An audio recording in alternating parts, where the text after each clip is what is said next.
Vous écoutez le Flash Actu, issu de l'épisode S202 du podcast Faut pas pousser les ISO, diffusé le 25 février 2021.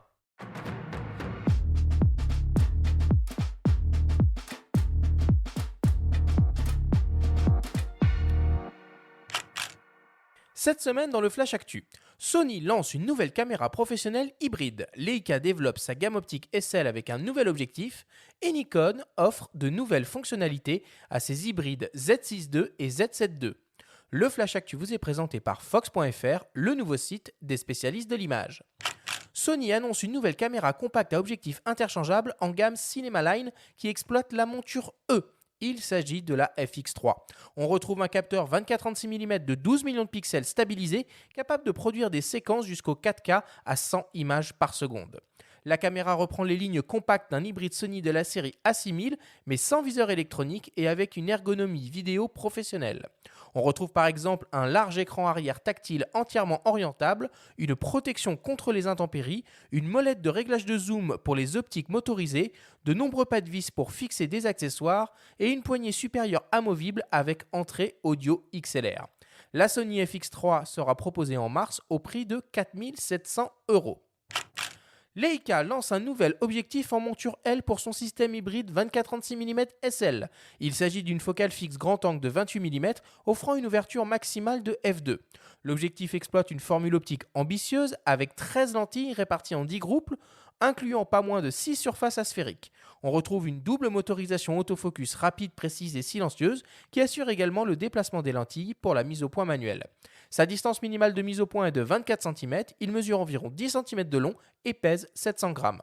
Le Leica Aposu Micron SL 28 mm f2 ASPH est proposé au prix de 4 600 €.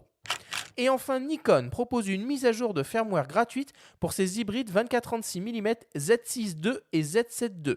Au programme, on retrouve une amélioration des performances d'autofocus avec détection des yeux et des nouveautés au niveau des performances d'enregistrement vidéo. Le Z6 II se voit désormais capable d'enregistrer des vidéos en 4K UHD à 60 images par seconde et les deux boîtiers peuvent aussi fonctionner avec des enregistreurs externes Blackmagic Design et le format B-RAW. Le firmware 1.10 de Nikon est disponible depuis le 25 février.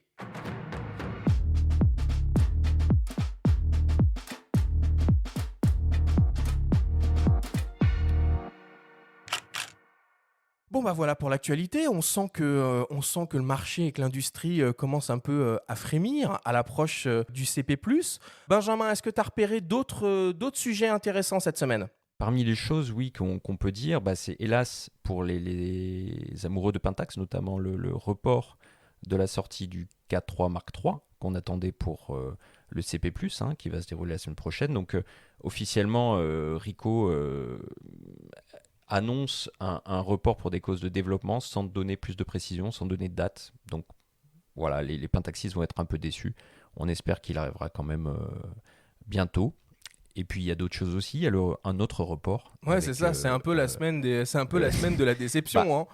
non, mais c'est un petit peu à l'image aussi de la situation sanitaire et de ce qu'on vit. C'est un espèce d'entre-deux avec un énième, j'ai envie de dire, report du Fauvéon 24-36. Mais là-dessus, par contre, il y aura certainement un petit peu plus de précision à l'occasion du CP+, et je crois qu'on aura l'occasion d'y revenir la semaine prochaine. Alors moi j'ai noté d'autres choses aussi. Il semblerait que Nikon développe un capteur 1 pouce de 17 millions de pixels HDR capable d'aligner 1000 images par seconde. Bon évidemment j'imagine que c'est pas pour des applications photographiques, mais c'est quand même complètement dingue cette histoire-là. Toi, Jean-Marc, il y a des choses qui te parlent ou, par exemple, le capteur Fauvéon 24-36, donc dont on parle beaucoup, qu'on attend, c'est aussi des défis, ça, pour des XO en termes de dématrissage ou... Alors c'est effectivement des défis, technologiques puisque, on a, assis notre savoir-faire sur la débayerisation. Donc tout capteur est exotique et il y en a qui sont plus exotiques que d'autres, évidemment, nécessite un travail, particulier. Évidemment, si vous connaissez déjà les produits des XO et si vous êtes amateur de Fuji X-Trans, vous êtes sans doute de ceux qui se plaignent, qu'on vous ait laissé sur le bord de la route et qu'on ait laissé même Fuji sur le bord de la route. C'est pas du tout le cas. On travaille avec les GFX notamment. Dès lors qu'on est en bailleur, effectivement, on est très, très, très, très, très performant, mais ça ne veut pas dire qu'on ne s'intéresse pas du tout à tous les autres. Donc il y a des choses qui vont apparaître, dans les mois qui viennent. Et pour revenir sur le Fauvéon, c'est vraiment le plus exotique des capteurs exotiques.